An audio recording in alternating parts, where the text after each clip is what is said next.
Setelah keinginanmu beres, sekarang baru kamu ngitung kesenangannya. Oke, kayak tadi ya, kesenangan itu fitrah. Kamu nggak usah galau kalau, Pak saya itu kok pingin seneng terus ya Pak. Ya memang itu manusia, nggak ada manusia kok pingin susah. Kalau kamu bilangnya, Pak dalam hidup saya mau susah Pak. Oh itu, ya dibawa ke rumah sakit jiwa. Nggak ada orang yang kok cita-citanya susah. Itu fitrah. Nah, ada beberapa catatan dari Epikuros. Yang pertama apa? Meskipun kesenangan itu baik, tidak semua kesenangan harus dipenuhi. Pinter-pinter mengatur. Jadi, Pak saya senang sekali kalau minum Coca-Cola, soft drink dan lain-lain. Enak, tapi tidak harus kamu penuhi terus-menerus. Ya bisa kamu analogikan rokok. Kan ada yang ngerokoknya luar biasa itu, seneng. Ya jangan terus-terusan, mikirnya agak jangka panjang. Jadi meskipun kesenangan itu baik, tidak semua kesenangan harus dipenuhi. Tidak mentang-mentang kamu seneng terus, yo saya seneng mau apa. Kan banyak yang begitu.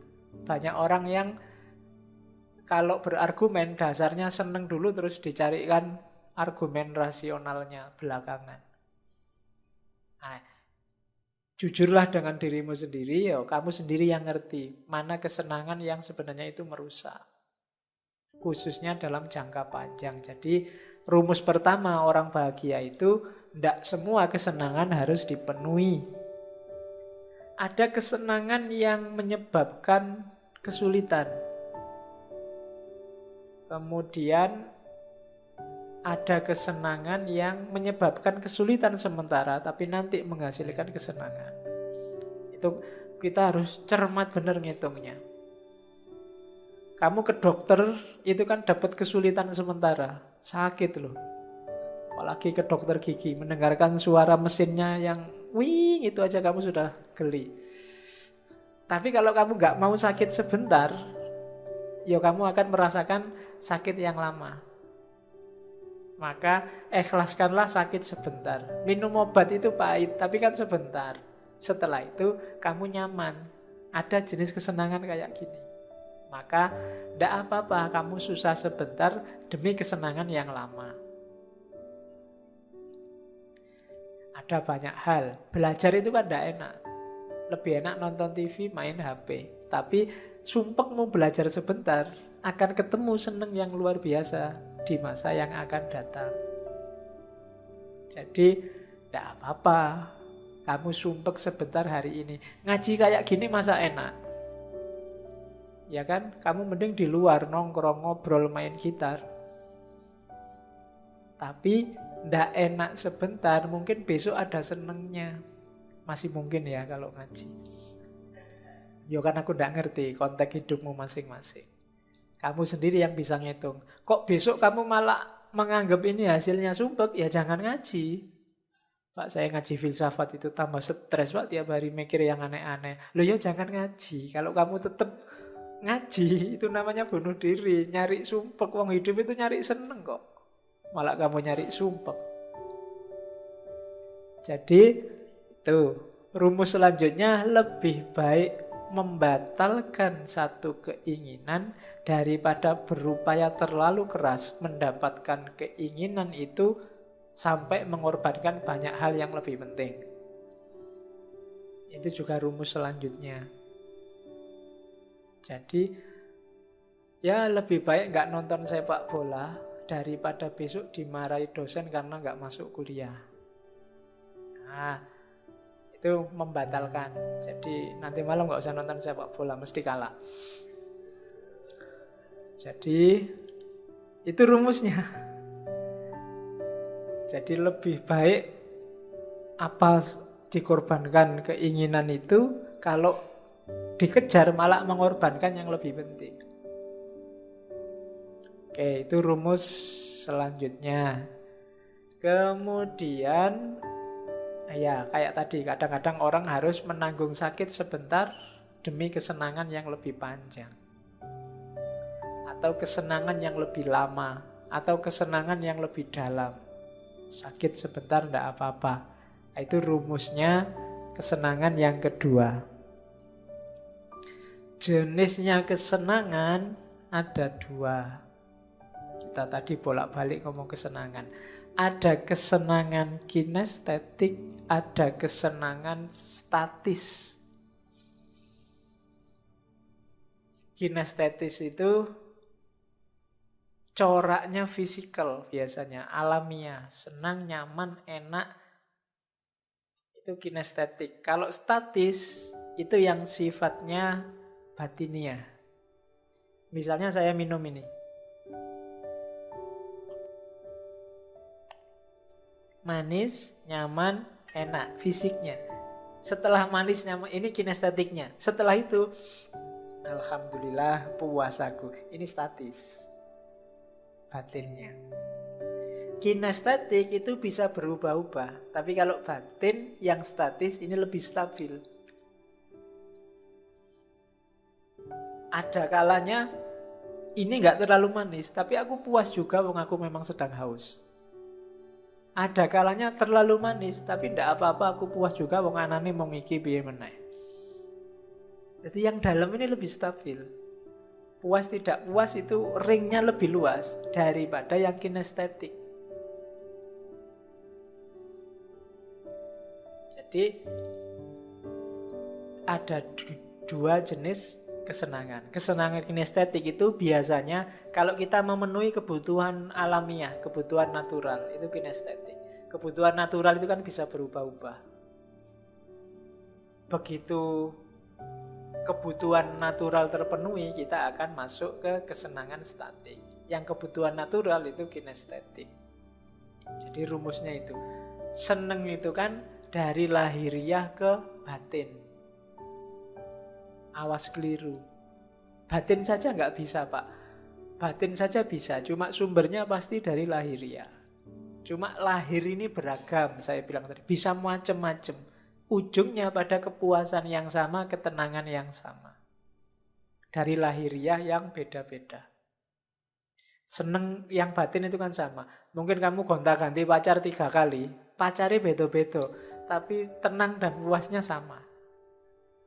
Ya puas, seneng aku, tenangnya kan sama. Rasanya beda, tapi tenangnya sama. Kok rasanya beda? Nyamannya pacar kok rasanya beda. Apa bahasan nih?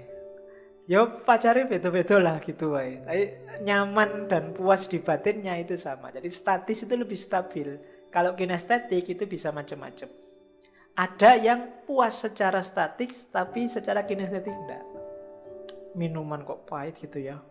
Tapi karena yang bikin kamu enggak apa-apa, enak. Statik kan. Jadi batinnya sama-sama puas, meskipun kinestetiknya enggak. Jadi kategorikan ini yang lebih kita kejar apa? Ya yang statis. Jangan ketipu dengan yang kinestetik. Kinestetik itu kadang-kadang kesenangan sebentar harus ditebus dengan kesumpekan yang panjang. Maka orang yang paham logika ini tidak akan mau nginep berdua sama pacarnya di hotel. Kenapa? Ketika kamu nginep itu yang kamu kejar kesenangan kinestetik. Statiknya tidak akan ketemu. Yo puasnya sih ya tapi sebentar. Setelah itu, galau lagi kamu, sumpek lagi. Ini keluar hotel ada yang tahu enggak ya? Nanti bisa macam-macam, efeknya bisa panjang. Kalau yang kamu kejar hanya kesenangan kinestetik. Jadi ada dua jenis kesenangan. Perhatikan kesenangan yang statis, lebih long lasting, durasinya lebih lama dibandingkan kesenangan yang kinestetik, yang sifatnya fisikal. Maka jangan tertipu oleh yang fisik. Yang fisik bisa berubah-ubah.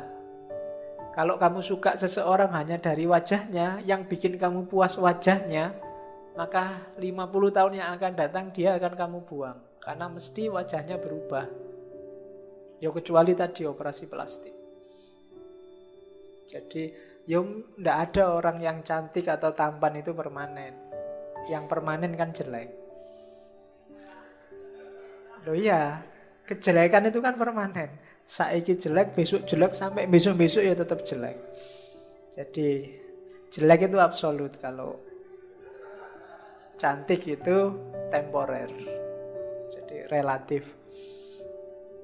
Oke, maka carilah yang lebih sejati, jangan nyari yang temporer. Oke, carilah yang statis, jangan yang kinestetik. Oke, terus. Nah, ngukurnya terus gimana kesenangan itu? Ukurlah dari 3 hal.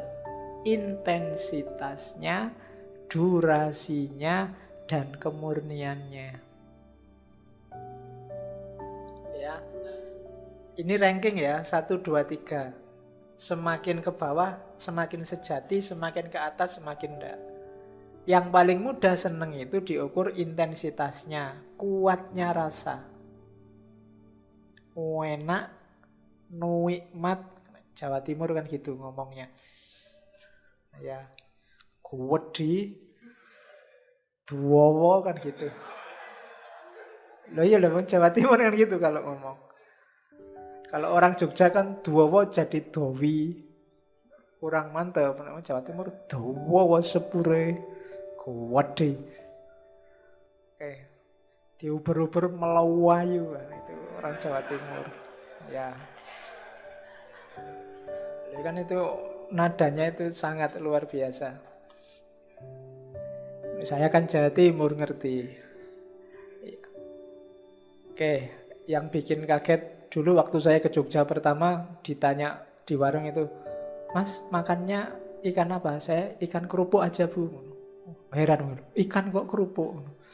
Karena Jawa Timur kan ada mangan iwak kerupuk. Jadi iwak kerupuk, jadi ada ikan kerupuk. Itu di barat enggak ada ikan kerupuk itu. Adanya di Jawa. Iwak tempe barang itu enggak ada. Oke. Jadi kesenangan yang pertama diukur kuatnya rasa. Enak tidak enak secara indrawi. Melihat yang cantik itu intensitas. Merasakan makanan enak itu intensitas. Meraba yang halus itu intensitas. Mencium yang wangi, membau, kalau mencium itu kan beda. Membau yang wangi-wangi itu intensitas. Kuatnya rasa. Tapi ini pendek biasanya. Perhatikan juga durasinya. Carilah kesenangan yang durasinya lebih lama. Meskipun intensitasnya sebentar, tapi durasi senangnya lama. Mana yang senyumnya membahagiakanmu lebih panjang. Itu biasanya lebih menyenangkan. Jadi melihat senyumnya dia sampai berminggu-minggu aku tidak akan lupa. Itu berarti durasinya lebih lama dibandingkan yang seneng sebentar terus sudah lupa besok. Itu berarti durasinya pendek. Pilihlah yang durasinya lebih lama. Atau ada yang lebih menyenangkan lagi dibandingkan itu apa? Yang lebih murni. Yang lebih murni apa? Yang tidak ada rasa sakitnya sedikit pun. Hampir semua kesenangan itu melewati rasa sakitnya. Ada rasa sakitnya. Tapi carilah jenis kesenangan yang tidak ada kandungan sakitnya sama sekali. Itu biasanya kesenangan yang lebih layak untuk dinikmati. Ya, kesenangan yang dimulai dari rasa sakit itu misalnya senangnya makan, itu kan diawali dari sakitnya lapar. Enaknya tidur, itu kan diawali dari sakitnya kamu ngantuk. Ngantuk itu kan sengsara. Pokoknya kamu degluk itu kan luar biasa sengsaranya. Tapi setelah sakit ini, kamu mengalami nikmat apa? Tidur. Makan juga begitu. Kalau makanmu tidak didahului lapar, nikmatnya berkurang. Berarti makan itu senangnya tidak murni. Senang yang murni itu contohnya kayak tadi, persahabatan. Ini kan senangnya murni. Kesehatan. Kalau Epikuros mencontohkan kesehatan, karena kesehatan itu senangnya murni. Nggak didahului sakit. Lu Pak harus sakit dulu, enggak. Kan minum obat. Lu minum obat itu kalau kamu sudah sakit. Kalau hidupmu baik, hidup baik itu nikmat. Hasilnya sehat, sehatnya juga nikmat. Jadi itu berarti apa? Lebih murni. Mungkin agama bisa kamu masukkan, cuma Epikuros orangnya tidak percaya Tuhan secara eksistensial. Dia percayanya Tuhan fungsional aja. Kalau ada manfaatnya ya, kalau enggak ya buat apa. Ya, jadi Tuhan yang fungsional. Kalau Tuhan yang tidak jelas, nanti dia punya teori yang menggegerkan dunia teologi.